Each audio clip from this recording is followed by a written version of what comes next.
Ayun, so good evening sa inyo guys. Ngayon po ay January 5, 2022. So nagkaroon tayo ng bounce dito po sa ating MA100. Nag-close tayo 7,091.4 naman. Ayan, so nag-gain po yung ating index after sa magic closing yata to. Nag-gain po tayo ng 0.71%. Pero alam mo naman, medyo mahina pa rin po yung market natin. Expecting natin yan bukas. Kasi nga, yung COVID cases natin, nag-spike na naman po siya. And then, more than 10K yung napabalita or yung ating nakita dun sa ating Twitter na COVID cases. Ayan. So, ingat po sa Pilipinas. Mukhang naging matindi yung epekto ng mga vacations po natin. So, hindi siguro naging maingat yung iba. At din yung gathering natin. So, yun po yung nag-cause ng malakas na spike naman. So, hindi ko pa nakita kung gaano kalakas yung hospitalization rate natin. Kasi hindi pa natin alam kung, di ba, kung Omicron ba itong nagko-cause ng spike natin. So, anyway, tignan na lang po natin. And then, ingat na lang po kayo. Sabihin natin, health is wealth naman. Okay? So, alam mo na, majority po ng stocks natin, hindi maganda yung galaw. Merong mga nagpitikan dito, kagaya ni na nung minings natin, si DMC nasama dito at saka si Mark Ventures natin kasi ang ganda ng ginalaw niya.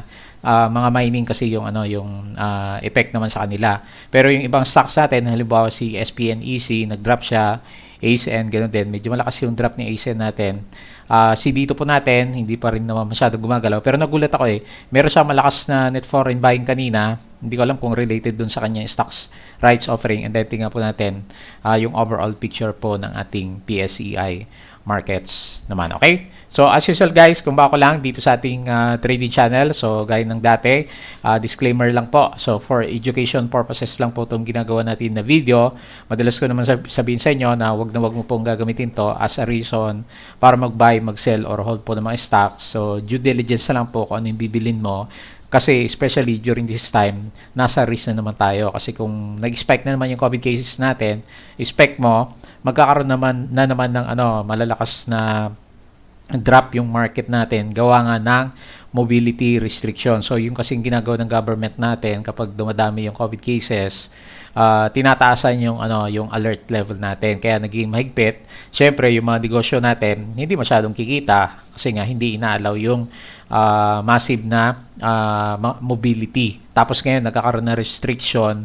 Hindi ko alam kung confirm na yung ating mga hindi injected na kababayan dyan sa Metro Manila is merong mobility restrictions din sila. So kasi yung mga nakikita natin na headline sa mga news naman natin. Okay? And then sa mga bago po dito sa ating trading channel, as usual, please don't forget to subscribe para updated ka po dito sa ating mga daily reviews naman dito sa ating PSE market. So kahapon pala, wala po tayong trading kasi nga nagkaroon ng technical glitch doon sa ating PSE. Yung mga nagko-coordinate po ng ating mga data. So may mga sinasabi sila na nagkaroon nga po ng technical glitch. So okay na kanina pero yun nga hindi naman maganda yung nakita natin doon sa ibang stocks natin. Tapos yung nakita natin na net foreign buying na 278 million. So hindi natin alam kung magtatagal yon kasi nga yung sentiment po kasi ng market is hindi maganda as of this time. Ayan, so kung gusto mo ng guide dito sa ating PSE market, especially during these hard times na naman natin, is pwede ka po mag-join. So i-click mo na lang po yung ating membership button dito sa ating YouTube channel and then message mo na lang po ako para updated ka dito sa ating mga group community naman. So meron kasing group community yung mga members po ng ating trading channel naman. Tapos check mo na lang guys yung mga nag-subscribe, yung ating daily uploads, yung ating mga company reviews, sample trades lang naman, and then basic technical indicators natin. Tapos syempre yung ating mga risk management na naman. So gamit na gamit yan during this time na hindi naman po maganda yung overall sentiment ng ating PSE market. And then follow mo ko din ako guys dito sa ating Palawan Trader Crypto Auto channel kung saan nagre-review naman tayo ng mga play to earn games naman natin. Ayan. So check mo na lang po kung ano yung mga in-update natin dito. So gaya ng ating PSC market, hindi pa rin naman maganda yung ating mga crypto games kasi nga yung ating cryptocurrencies, yung mga major currencies natin kagaya ni na Bitcoin, Ethereum, BNB, XRP. So medyo pabagsak pa rin po yung kanilang price action. So nakadepende kasi dito yung sentiment din dito sa ating mga play to earn games naman. Or follow mo ako guys dito sa ating Facebook account na Palawi Trader. So yung mga pinopost ko po dito, i-check mo na lang po. So related naman lahat yan sa stock market. Ganon din po yung ating Facebook page na Palaboy Traders din naman. Ayan. So mga all about sa stock market din po yung mga nakapost din naman sa kanya dito. Tapos yung mga nag-aral, gusto magbasa, pwede mo pong i-check yung ating Bodega Peak. So medyo hindi na tayo nakapaglagay talaga dito. Pero mga basic po is nandito naman siya yung mga guide natin. Ayan. So check mo na lang dito guys. Meron naman tayo mga ilang articles na nakalagay pa rin dito. So baka po makatulong sa yung trading journey naman. Okay? So, tingin tayo dito sa ating Twitter account, yung mga na-repost po natin for the day. Ayan. So nagpo-post din ako dito pamisa-misa yung mga play to earn games na nire-review ko dito sa ating isang YouTube channel naman. Okay? So, ito yung mga reasons bakit maganda yung ating mining. So, galing to kay Business World natin. The Joint Foreign Chambers of the Philippines said, the government's decision to resign the ban on open pit mining has been a long time coming and will encourage more investment naman. Ayan. So, alam natin to, for the past few days na dito magpupuntahan majority ng traders, most likely, at saka investors ng ating market kasi medyo resilient nga po during this time yung ating mining naman. Ayan. So, kita mo naman kasi hindi sila masyadong affected ng pandemic kasi ang concentration kasi ng ng COVID cases natin, yung 10,000 na mga nakikita natin ngayon is diyan naman po sa Metro Manila at saka yung mga malapit sa kanya. Marami na tayong provinces na nalagay sa alert level 3 and then meron pa po sila mga recommendations. So most likely dadami pa rin po yung ating COVID sentiment na negative. And then ito lang naman yung medyo malayo sa Metro Manila, di ba? So tingin ko is ito, personal opinion ko lang guys, ito yung pupuntahan ng karamihan ng mga traders during this time na medyo mahirap na naman po yung ating trading sa market. Ayan. So ito po yung pinaka-main reason bakit sa tingin natin is bukas hindi maganda na naman yung opening natin. Nadoble kasi yung cases natin So kahapon is more than 4,000 o halos 5,000 tayo. At then ngayon nag-spike kagad tayo ng 10,775 which is tugma dun sa sa data ng na sinasabi naman ng ating Octa Research Group na actually may sinasabi sila pwede pa nating ma-exceed yung mga previous na high natin sa bilis ng transmission rate na nare-record naman nila. So ingat po kayo. Tapos nagkakaubusan ng di ba, ng ating paracetamol. Ayan. So ingat na lang po kayo, baka may nag-hoard ng mga ng mga medicines natin. So kasi yan yung panlaban mo na una yung mga symptoms naman. Ayan. So kailangan meron ka talaga niyan. Kaya po pinagkagagawan siya. So 10,775 new cases. So ingat po tayo. Meron tayong mga ilan na good news na pwedeng mag-compensate doon sa ating negative sentiment. Pero babalik yung usapan natin dito sa COVID cases later on. So meron tayo, di ba? Ang ganda sana nito. Economy likely grew at least 7% in Q4. So ito yung nakita ko na reason kung bakit most likely meron tayo pumasok na mga investors sa foreign market kasi nga or mga foreign investors maganda kasi yung results po ng economy natin in Q4 naman. So siguro pasok tayo dun sa target ng government na 4 to 6% na range kasi medyo mataas po yung closing natin by Q4. Tapos di ba? Yun ka, maganda pa yung ginagawa ng Bangko Sentral ng Pilipinas. Hindi po siya nagtaas ng natin, ng ating interest rates naman. Ayan. Health Secretary Francisco Duque III said Wednesday that Laguna may also be placed under alert level 3 as COVID-19 cases continue to rise. Ayan. So ingat po kayo. Yung mga alert level 3 po natin, Converge nearing its support levels naman. Ano ba nangyari dito kay Converge? Hindi ko na napapansin kasi hindi siya kasama sa trending stocks natin. Nakikita natin lagi si ACN. Ayan. So medyo nag-drop. Malakas yung drop ni ACN natin. So Cebu cancels flights to CDO Barangay. So hindi or rather Boracay. Ayan. So malabo yung mata natin. Akala natin barangay yon. Ayan. So makaka-weigh in din to sa stock natin na si Cebu Pacific. So okay na sana kundi lang doon sa massive na pagdami po ng ating COVID cases talaga. Ayan, so meron ako nabasang article dito galing sa Business World Online. So Robredo win more market friendly, sabi naman nila. So siguro ito yung gusto ng karamihan sa atin as compared kay sabi yata kino-compare dito si Bongbong Marcos yata. Ayan, so anyway, tingnan na lang po natin kung sino yung mananalo. January na guys, ayan. So time to decide kung sino po yung mga iboboto natin na makakatulong po sa ating stock market, sa ating economy. Ayan. So sana maboto yung yung talagang magpapangat po ng ating economy naman. Union Bank warn of thin capital buffer. So, nagkaroon ng drop yata itong price action ni Union Bank kanina. Medyo malakas po yung drop niya na. So, double check nyo na lang kanina. Stock exchange trading halted due to technical glitch. So, andito yung explanation naman bakit nagkaroon po tayo ng technical glitch kahapon or bakit hindi natuloy po yung ating trading kahapon naman sa kanya. Akala ko matutuloy siya half day. Pero yun nga, 'di ba? Ang nangyari na is the whole day na po. Hindi po siya natuloy naman. Security Bank bottoming out pero ewan natin yan pagdating po ng ating COVID cases. Okta, NCR's hospitalization ICU bed capacity now at 29%. Ayan, so medyo dumami na naman po. 'Di ba dati last time may mga news na pawala na nga yung mga COVID cases natin, pero ayan, ang dami na naman. Ayan, so ito pa isang good news sana kung hindi lang dun sa COVID cases po natin, breaking inflation eases to 3.6%. Ayan, so very good po yan sa economy natin kasi bumaba po yung ating national level naman para sa ating inflation rates. So, in-expect ko nga baka mataas ito kasi gawa ng bagyo doon sa bandang Visayas sa Mindanao.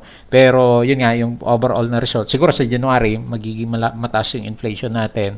Pero ngayon, ang data po natin is medyo mababa po siya. Nasa 3.6% lang naman siya. Okay? So, yun po yung mga nakita natin. Hanap pa tayo dito ng iba. Baka meron tayo na retweet dito na Kasi isa lang pinag-uusapan Talagang COVID cases lang po siya. Security Bank announced dissolution of unit SB International Services. Cebu is canceling several flights. SMC. Unit SMC Global Power Holdings is set to complete 690 megawatts of battery storage capacity. PSC reserves technical glitch. So, ano ba yan? Potato yata yung nandito sa picture natin. DMW has signed a lease contract with Landers for 15,000 square meter parcel of land in Asiana City. Higher peak demand for Luzon grid this May. Hopefully, pero kung babalik tayo sa lockdown, baka hindi na naman. BPI unit support solar energy investment. Century Properties to issue 6 billion bonds. BPI bullish on solar energy investment. BSP pitches alternative data for credit score natin. So, yan. Ano pa ba yung iba dito? Economy likely grow at least 7%. Alert level 3 extends to other areas. Ayan. So, tingnan niyo po ito.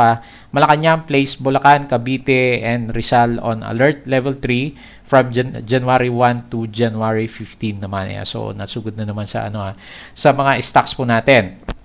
Ali issues shares to absorb units 609. Common shares to the absorbed corporation as consideration of the merger. Ayan, so dadami ba yung shares ni Ali natin or galing dito kay Cebu Holdings natin at saka itong si Asian iOffice Properties or ARCA naman natin. Ayan, so abangan po natin 'yan. Landers now in Asiana DMW sign a 25 years contract of lease. Ayan, so very good. Ito yung kahapon na case natin, more than 5,000 naman siya. Okay? So yun po yung mga nakita natin na news. So not so good ulit yung expectation natin dito sa ating PSC market. Kumbaga inunahan na natin yung galawan natin bukas pero most likely ganun nga po yung sentiment. Ngayon abangan na lang natin guys kung ano po yung mga stocks yung gagalaw. So anong sector? Pero ngayon medyo napapansin natin, di ba? Yung ating mining sector yung medyo resilient as of this time. So, kung susunod si internet at saka si power at saka kung merong mga medical dyan na related na mga companies, yun po yung abangan naman natin sa kanya. Okay? So, guys, open pa rin po yung ating Patreon channel sa mga gusto po ng guide dito po sa ating PSC market. So, select mo na lang or mag-select ka ng membership kung gusto mo pong sumali sa kanya. So, dito naman nag-guide po tayo mga kasama natin na trader at investor dito po sa ating PSC markets naman. Okay? So, check mo na lang po. So, until this week na lang po. So, kuklose ko na lang po siya by the end of the week naman. So, few slots lang naman yung binubuksan natin every month naman sa kanya. Okay po. So, check mo na lang yan. So, tingin tayo dito sa ating 2Trade Asia. So, hindi ko napansin yung yung data natin kanina kasi puro laglagan yung yung mga stocks po natin. Ayan, so grabe yung mga bagsakan natin, no. Si Robinsons 4.7%, ASN 3.81%. Yung mga properties natin, RLC, MEG, Ali, sila po yung nagbagsakan talaga yung mga price action. So, iniisip siguro ng iba, babagsak na naman yung presyo ng ating mga properties, kaya ganyan po na nagbagsakan po sila. Si Robinsons Retail Holdings, ewan ko lang kung dahil sa sentiment sa mall operations, di ba, restriction sa mobility naman natin. Tapos medyo malakas yung rebound ni GGS natin. So naubos na siguro yung sellers niya. So 'di ba last time hindi maganda yung earnings nitong si GGS, pero mukhang nag-bottom na siya. So pwede mo double check yung price action. Si Tel, so isa siguro sa beneficiary ng kung magkaroon na naman ng lockdown, yung ating mga internet, JTCAP, BDO, SMPH, BPI, si Jollibee. Ayan. So, medyo maraming din naman nag-compensate sa kanya. Kaya siguro medyo pumitik yung ating index. So, most likely itong mga bigating kasi ito, JT Capital at saka GGS. So, sila po yung nag-lift ng sentiment ng ating market. Tapos, medyo malakas po yung net foreign buying kasi meron siyang 276 million. So, ewan lang natin bukas kung ano po yung sentiment ng ating market. Ayan. So, pinitik lang tayo. So, pagdating sa closing, nagkaroon ng movement po yung ating mga markets naman. Pero ang winner natin is nandito sa service sector at saka dito sa ating finance sector naman. Okay? So, 6.62 billion ang ating traded value. Meron tayong gain. 0.71%, 35% lang po foreign investors na participation, and then 65% naman dito sa ating locals naman. Okay? So, tingin po tayo sa ating charting. Yan. So, ang ganda sana na rebound ng ating market kung hindi lang dumating yung ating 10,000 cases po sa kanya kasi nagkaroon tayo ng bounce dito po sa ating MA100. Pero ako, personal expectation ko sa kanya, baka mag-retest ulit tayo dito sa 6,900 level kasi yun yung mga levels natin pag medyo mahina po yung ating market, or depende na lang kasi nagkakaroon na naman po ng mga lockdown, so not so good yung mga nakita natin in the short term na naman na galawan po ng ating PSE market. So anyway, too early to say, pero kung hindi man tayo sideways, ang lean ko sa kanya dito sa ating PSE market is mukhang downward yung pupuntahan natin sa kanya kasi nga meron tayong iindahin na COVID cases naman sa kanya. Ayan. So, konting na lang, scrutinize natin yung mga hawak natin yung stocks kung resilient ba siya pagdating po ng ating mga lockdowns na naman. So, last time, may mga sector naman na maganda last time, pero yun nga, hindi lahat, di ba? So, majority is nag-drop during that time. So, bibihira po yung mga stocks natin na medyo hindi nga bumabagsak during the time. Sina ASN, di ba? Dati, pero ngayon siya naman yung nangunguna sa pagbagsak po ng ating index naman. Okay? So, yun pa rin yung inday natin for the coming few days, yung ating pong COVID cases. So, hindi yata updated tong nandito sa December 24 kasi itong graph natin. Medyo matagal na pala itong titingnan ko sa kanya. So, siguro hanap na lang ako na ibang natin kung saan magkakaroon ng update kasi 6 days ago pa pala itong ating COVID cases na graph naman sa kanya. Pero anyway, alam mo naman, medyo mataas po yung ating COVID cases. So, ingat na lang po. Dito sa US market, ganun din naman, di ba? Mataas din yung COVID cases. Sabi ko sa inyo, more than 100K yung sa isang araw nila. So, umaangat pa dyan.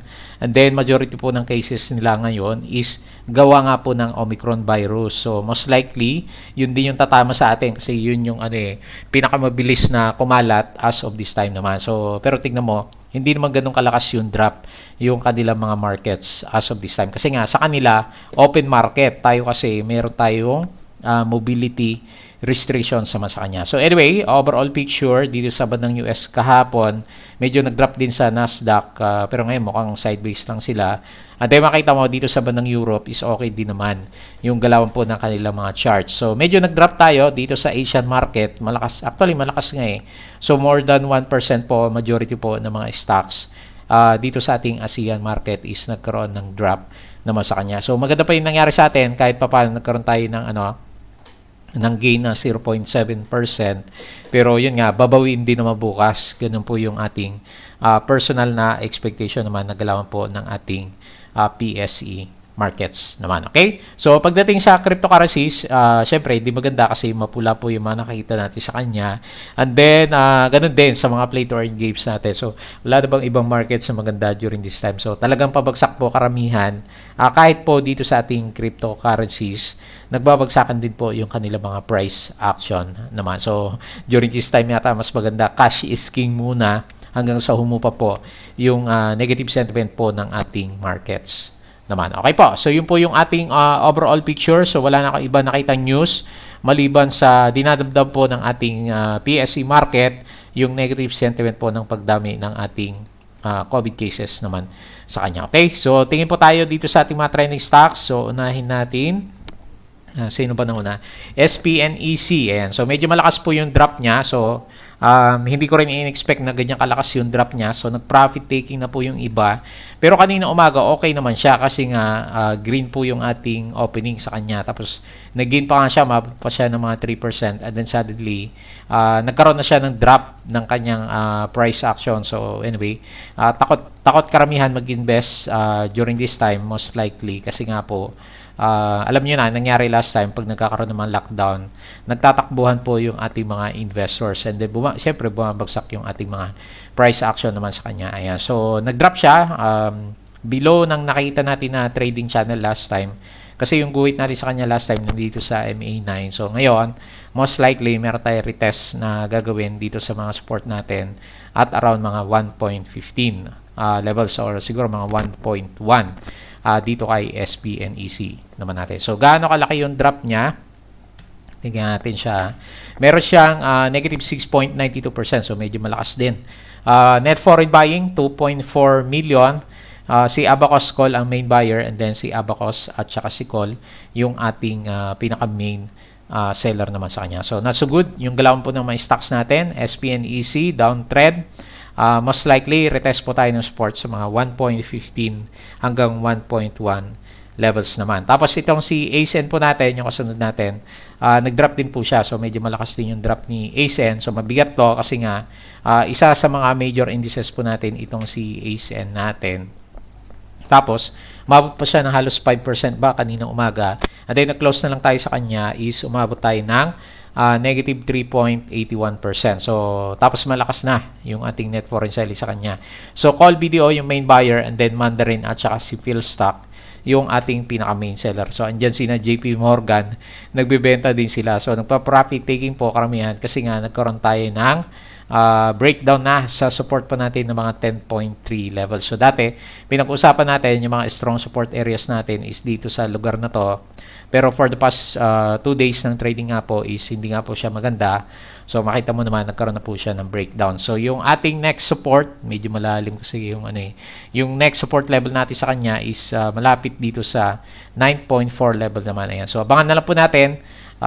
Nagtuloy na yung breakdown po ng ating candle sa kanya.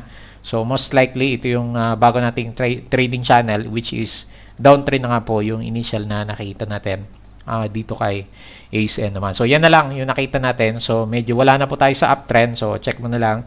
Bantay-bantay mo yung mahawak mo kasi nga pa-downtrend po itong si ASN natin. So, most likely, baka mag-retouch pa nga tayo dito sa ating oversold conditions naman sa kanya. So, not so good kasi yung yung ating trading environment naman sa kanya. So, tignan natin malaki din yan, 3.81% na loss nitong si ASN naman natin. Okay? So, next po natin si dito. So, ang napansin ko lang sa kanya guys, hindi naman gumalaw yung price action natin.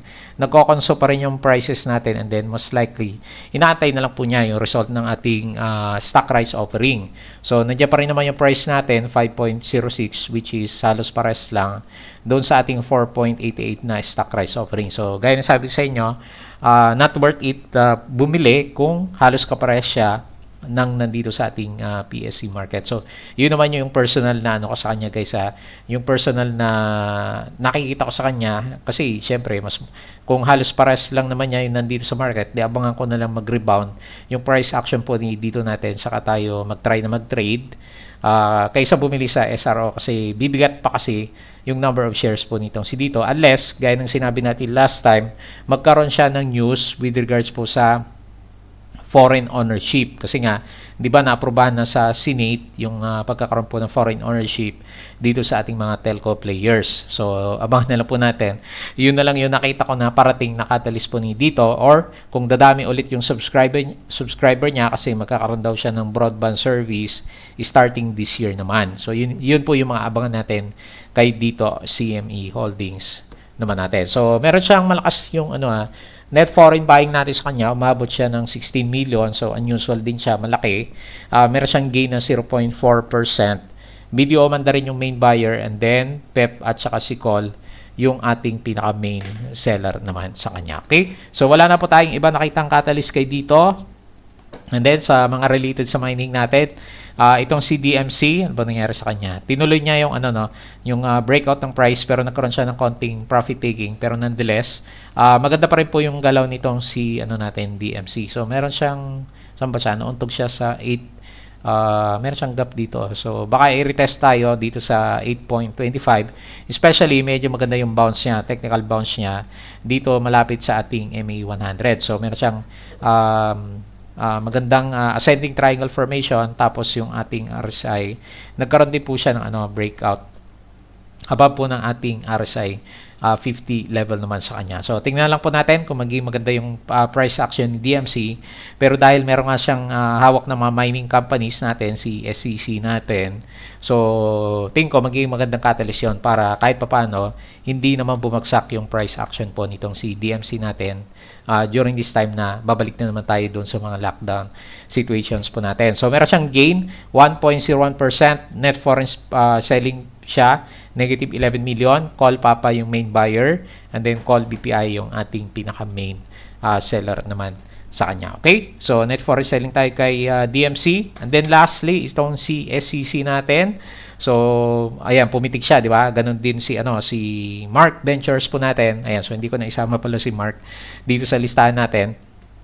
Pero anyway, alam mo na yung dahilan bakit siya maganda. Bukod pala dun sa mining, so yung palang isang news natin sa kanya is dun sa yung coal ng export ban dun naman sa bandang Indonesia. Kaya medyo tataas, in-expect nila yung prices po ng mga coal products.